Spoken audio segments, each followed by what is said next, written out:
Time for a sofa upgrade? Visit WashableSofas.com and discover Anabay, where designer style meets budget-friendly prices, with sofas starting at $699. Anabay brings you the ultimate in furniture innovation with a modular design that allows you to rearrange your space effortlessly. Perfect for both small and large spaces, Anabay is the only machine-washable sofa inside and out. Say goodbye to stains and messes with liquid and stain-resistant fabrics that make cleaning easy. Liquid simply slides right off. Designed for custom comfort, our high-resilience foam lets you choose between a sink-in feel or a supportive memory foam blend. Plus, our pet-friendly, stain-resistant fabrics ensure your sofa stays beautiful for years. Don't compromise quality for price. Visit WashableSofas.com to upgrade your living space today with no-risk returns and a 30-day money-back guarantee. Get up to 60% off plus free shipping and free returns. Shop now at WashableSofas.com.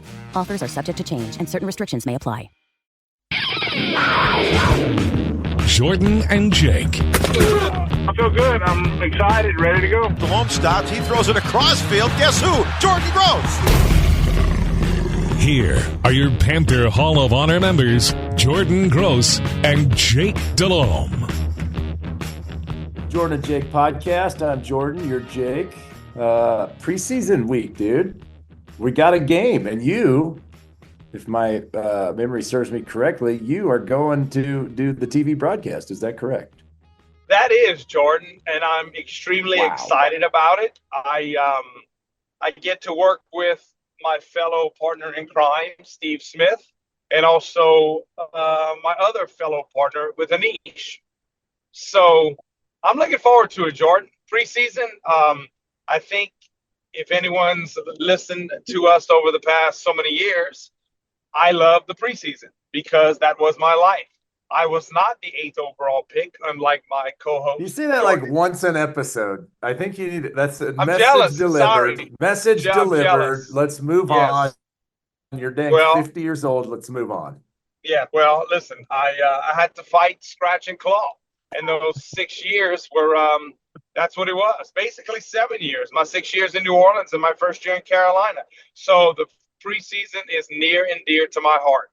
And I understand some people look at it as, oh gosh, we just got to get through it. I don't look at it that way. Guys are fighting to earn a job, a very lucrative job, and they're also putting auditions on tape for other teams. So I am so pumped to be able to do the game this Friday evening in Bank of America Stadium. Well, I'm happy for you. And before we talk about the Panthers or other random tidbits, tell me your schedule. We're recording this on Tuesday. Panthers are practicing today. Tomorrow, Panthers versus Browns crossover practice, blended practice. Are you going to be there in time for that? You got production meeting. Give me the whole deal. Production meeting. I will be on a call on Thursday. I have a little something I cannot miss on Thursday. So I won't be there. I won't be able to attend the joint practice. But I'll be able to watch the film on it and things like that. So I feel very confident there in my assessment or somewhat assessment. But again, Jordan, I think preseason, it's so interesting, and I'm anxious to find out, is there any game planning involved? Because if you go back to the Stone Ages when we played in the preseason, the first game, there was not any game planning whatsoever. I think the morning before, oh, guys, they run a 4-3. And you would line up, and these might be the guys we're playing against. And that was it. The second game, you remember we had a little bit more, like a very light detail. And then the third preseason game, we'd actually get a little game plan, very vanilla, generic. But yeah, that's kind of how it is. And I'm not sure how they do it nowadays. So I'm anxious to get on the call to find out from Coach Canales exactly what work is being put in. Now, don't get me wrong, you have the joint practices leading up to it, but who's going to play and how much will play, what guys will sit out. So, yeah, we'll see how that all plays out.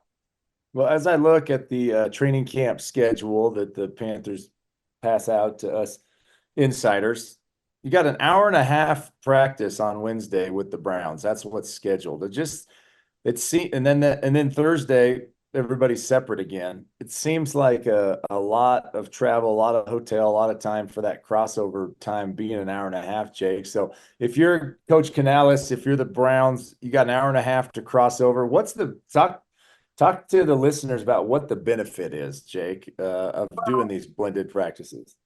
Listen, I think the benefit is one, you're seeing someone else because, like, listen, JC Horn, he's knowing some of the checks and calls.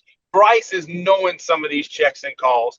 Austin Corbett and Big Hunt and D. Lou and Icky and Taylor, they're knowing some of the D-line stunts and games. And then you have Rose Boom and Derek Brown and, all the new guys, Turk Wharton and Bobby Brown and Pat Jones. Like, you get so used to doing going against each other and knowing the calls.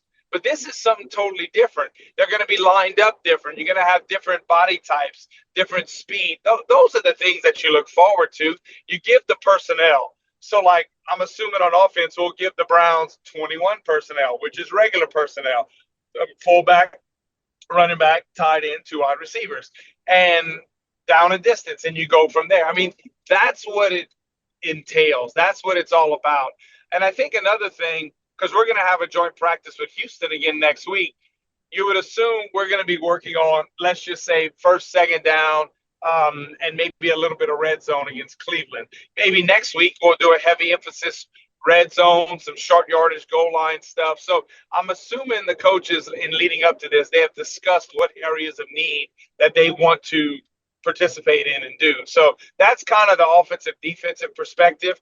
And I know for you, if you would have done this, you would have probably cut cartwheels because you would not have to block Julius Peppers. And the other team would be practicing against would not have a Julius Peppers. So that would be like an off day for you.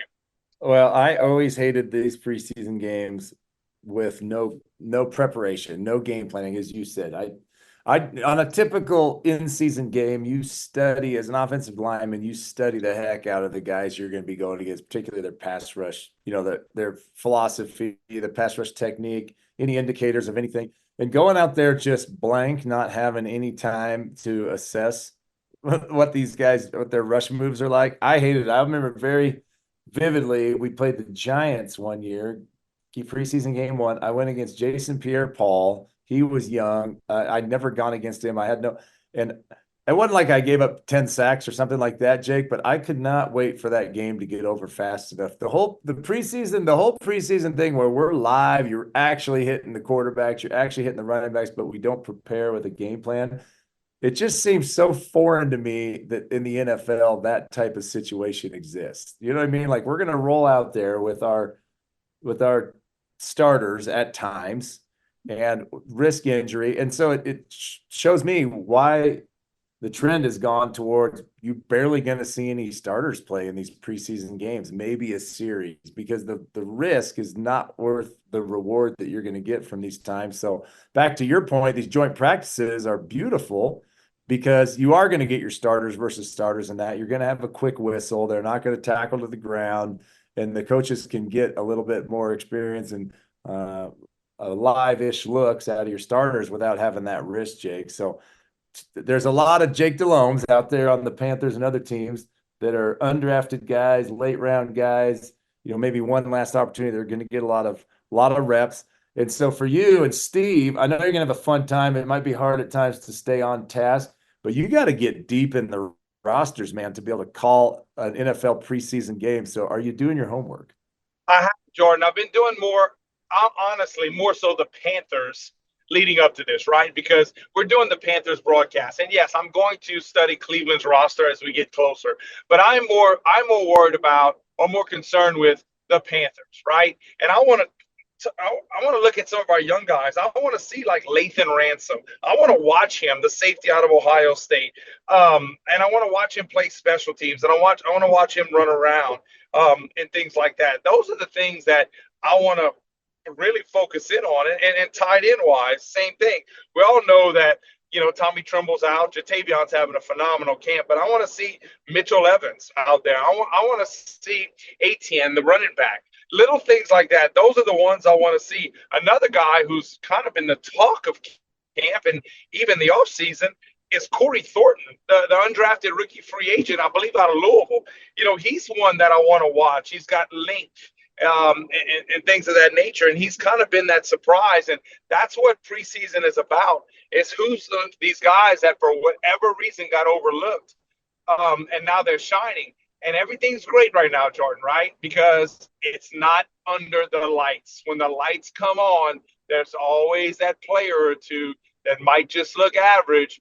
But for some reason, when the lights come on, the game slows down. And this guy can just play, and they don't get the big white eyes, so to speak, like the deer in the headlights. So it remains to be seen who decides or who can turn it on and off when the lights come on. Well, the Panthers officially break camp Wednesday after that joint practice, so the schedule goes into more of a game-like schedule. So there should be plenty of excitement for everybody getting ready for this first preseason game. I'm looking forward to tuning in and listening to do your thing. Let's rewind a little bit, though, and talk about FanFest. That was on Saturday. It's just a long-standing tradition. Back when we were playing, even, our first year together, we still had FanFest. You'd come back from Wofford, from training camp down there in Spartanburg, do it on the Saturday. They moved it to the evening, which I think is awesome, a number of years ago. Now they've added the giant fireworks show. It just made it an outstanding event. Everybody was looking forward to it this year, with practices being closed due to all the construction going around Bank of America Stadium. So it was the first time for a lot of fans to see, what the 2025 team looks like. And the Panthers put out that over 45,000 fans showed up.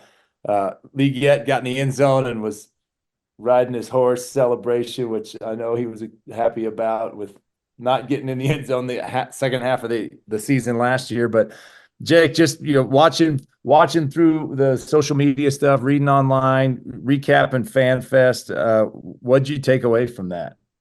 Well, one, I think it's a great opportunity for the fans to be able to come watch the players, and some of these fans, maybe many of them, they don't have the opportunity to be able to come to the games or purchase season tickets, and so they were able to come to FanFest and get close up. And I know the players signed autographs, and that's always special, Jordan. It really and truly is. It's always special, and you can feel the excitement. Enjoyed watching some of the highlights. Enjoyed watching it on film. And you talked about Leggett scoring and riding dollar bill. And I'm telling you, I belly laughed watching Austin Corbett. I don't know if he's riding dollar bill or if it's a Clydesdale he was trying to get on, but Austin Corbett was kind of doing it also. About watching Big Hunt and T-Mac, things like that. You're getting excited for the season, right? You're just getting excited. And the operation, I know we had a fake punt, and Jimmy Horn did a great job to be able to knock him out of bounds at the 2-yard line, and just the little things. Who made plays? Who showed up? Who conducted the offense? I mean, this is what it's about. You're building, right? You're just building to get ready for opening game. You talked about the riding the horse and Austin Corbett. Every time someone would celebrate a touchdown, Jake, I never, ever, ever felt like I was included in that situation. I would always, every time I always just ran over and kind of did like the big lineman hug thing and the patting on the head. There was never anything cool. I do have to tell you a story, though. Riley Fields, longtime Panther. What would you say his title is, Jake? I'd have to look it up. Community relations extraordinaire. Yeah. Has the best sport coat in the world, a teal Panther sport coat he would wear. We'd go visit schools and community events, and Riley is just all-time attitude guy. Everything Riley touched turned to gold, and I think the world of him, except this one time, Jake. I got to tell you a random story. They were trying to get the fans, there's a push, like, how can we get the fans more involved and make the game day experience better, right? And so Riley came to me with an idea one day. I'm sitting in the lunchroom, and every time Riley approached me, I was like, all right, this is going to be awesome. He's either going to ask me to go, we're going to go, do a soup kitchen. We're going to go, take homeless dogs for a walk. We're going to go redo a school, whatever. I'm in. He comes up to me, he's like, Jordan, we got a fantastic idea. I'm like, all right, shoot, let me hear it. We want you, when the Panthers score a touchdown, we want you to run to the center of the end zone, point, like hold out your arm and point like from the left side all the way to the right side of the fans in the end zone. And then you're going to nod your head, and then you're going to shoot up the touchdown sign. And we think that this will become a tradition that will just be an outstanding fan experience. And I sit there, I was eating my lunch, and I'm like, is this a real idea that he really wants me? You want me to run to the end zone every time we score and do this celebration? And he was hot on it, man. He thought it was the greatest idea. And I shot it down right there. I'm like, Riley, there's no way I'm doing that, man. I got too many other things thinking about. I got to go do PAT field goal. You're going to have to find another guy. So, Jake, I may have altered the course of Panther history right now. We could have, like, a guy like Robert Hunt, he'd be phenomenal at that. I just wasn't the guy for that, Jake. Yeah, Jordan, the whole celebration deal, I know for me, I was just more excited that we scored, and no telling some of the things. You know what? We're going to have to ask Riley. I wonder if he came up with any other idea for anybody else that we don't know about. Well, I mean, that was before the drum. Keep pounding was a thing, but the drum came out. Maybe they replaced Jordan Gross' touchdown celebration with the drum, which I would say is a major upgrade. Also, yeah, I'm glad you didn't do it. I'm really glad you didn't do that. You guys would have made fun of me. It would have been silly. Being on PAT, though, is an ultimate buzzkill for a touchdown celebration. Because you skill guy, I'm a quarterback. I throw a nice little dime on a smash concept for a touchdown. You run over there, the crowd's going nuts. Hey, let's celebrate, we did it. And then you come off the field and you're a dang hero and everybody's attaboy. And then we got to line up for field goal as the big guys. So by the time we get off the field, everybody's less excited about the touchdown. Just part of the random tangent, but just so you know how it feels when you're one of us. Okay. No, I get it. Listen, I get it. And I totally understand it. But, you hit it on the head. The Robert Hunt, just the energy he brings and the youthful enthusiasm. Taylor Moton had the spike for the longest time. That's Taylor good stuff. That's very good stuff. But Hunt, the way he moves for how big he is, he's awesome to watch celebrate. I want to know what his nutrition plan is, because his energy level is sky high all the time. Like, I can't believe how much energy that dude brings to the table every single practice. Anytime I ever see him on film anywhere, he's bringing the juice, Jake. It's awesome. He loves life. And, man, like I've always said, I've been watching him play since he was a true freshman at UL for the Raging Cajuns, 18 years old. And he played with that youthful enthusiasm, and he's kept it up even after, he's become a professional. He's got rewarded handsomely, but he's still that same Rob. I think that's why he's so beloved. No, it's fantastic. All right, pivoting. We had the Hall of Fame inductees. Always love talking about it every year, listening to the speeches, Jake. A friend of mine, I don't know, Jared Allen, have you spent any time with him at any point? Yeah, a great dude. We kind of always hit it off. He was an Idaho State guy. He's from California, played Idaho State. So there was familiarity. He's a little bit younger than me, but we started playing against each other when he was in the Chiefs, and then obviously through his time in the Vikings. I can't remember if I played against him in the Bears, but then when he came to Carolina, wearing number 69, we got to spend some time together that season in 15, and we went out to dinner a number of times with our wives. We've stayed in touch over the years. Great dude. I loved his speech, just uniquely himself. Talked about one of the things I loved is when he said the best thing that ever happened in his career was getting an email from Jack Youngblood that said that Jack told him that he thinks he plays the position the right way. So wearing the cowboy hat, just really cool for him. I got a helmet one year at the Pro Bowl. We exchanged game-worn helmets, so I got a game-worn helmet from I think it was his 2013 season. So pretty dang cool these last few years with Pep and Jared this year, and hopefully soon more friends getting inducted. Just time flies, Jake, but pretty proud to be associated with some of these guys. Yeah, unfortunately, I wasn't doing the radio back then, but certainly followed that Panther team and did not get to know Jared. But I remember, you were telling me that, it was just man, he's awesome, Jake. You would have loved him. I mean, he just fit in with that locker room, that big personality. But I vividly remember you talking about him to me. And, yeah, very excited, heck of a player. He's a Hall of Famer, man. Tip your hat. So now we got to talk about our Panthers. So Luke was a finalist this year. Steve was a finalist. Neither one of them made it in. I mean, I got to think. I don't know what to do. I mean, I feel like I hope that Luke gets pushed down further and Steve gets in. That's my hope, because if Luke jumps him, then that just pushes, how many years in a row are they going to induct a feature guy from an organization, which would be Pep and Luke and Steve. How do you think this whole thing plays out? Yeah, Jordan, I'm going to be very honest. I think you have one no-brainer, Drew Brees. I don't think there'll be much discussion. I think he's a slam dunk. And then Larry Fitzgerald's going to come in there, and that's going to be another cog at the wide receiver, with Torrey Holt and Reggie Wayne, and there's Steve. And then now here comes Fitzgerald. So I don't know if they're going to kind of cannibalize each other, so to speak. Feel pretty good about Luke's chances going in. Felt pretty good last year, to be very honest. Pretty surprised Luke didn't get in. And I think many people were. So, we'll see. I would love for both of them to get in. I think they both will.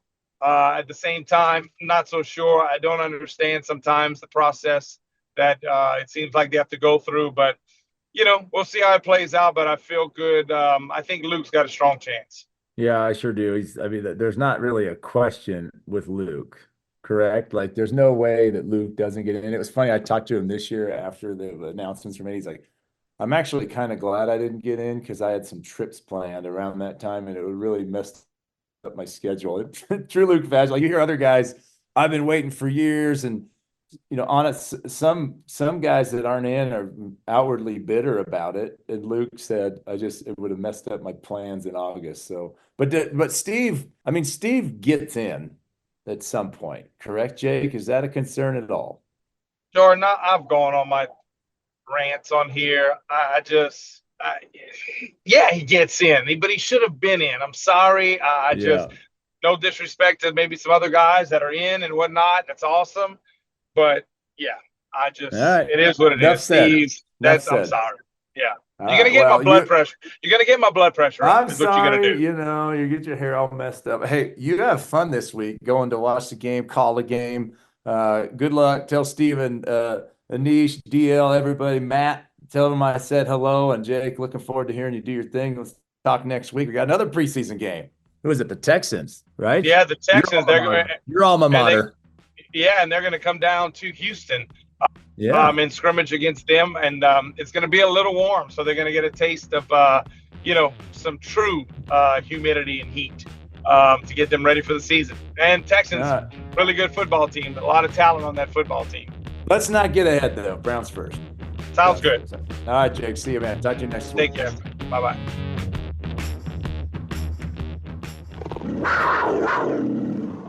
Are you fumbling when it comes to getting a confident clean to your end zone? Make the right play. Call an audible and switch from dry toilet paper to wet, extra large Dude Wipes. Why? It's simple. Wetter just cleans better. Dude Wipes are wet and extra large, so they clear, never smear your rear. So when going for two, be sure to get the #1 product in clean, Dude Wipes, the GOAT of cleaning your keister. Available on Amazon and at major retailers nationwide. Dude Wipes, best clean, pants down. Deadlines shift, plans change, and sometimes you just need promo products fast. Turn to 4imprint. 4imprint has hundreds of promotional items available with 24-hour turnaround, from custom apparel and drinkware to trade show gear, writing tools, and more. Your logo is printed with care, your order ships fast, and with their 360-degree guarantee, you know it'll show up right and on time. That's the certainty of 4imprint. Check out the full 24-hour selection at 4imprint.com. 4imprint, for certain. Every business has an ambition. PayPal Open is the platform designed to help you grow into yours. With business loans so you can expand and access to hundreds of millions of PayPal customers worldwide. And your customers can pay all the ways they want with PayPal, Venmo, Pay Later, and all major cards, so you can focus on scaling up. When it's time to get growing, there's one platform for all business. PayPal Open. Grow today at paypalopen.com. Loans subject to approval in available locations.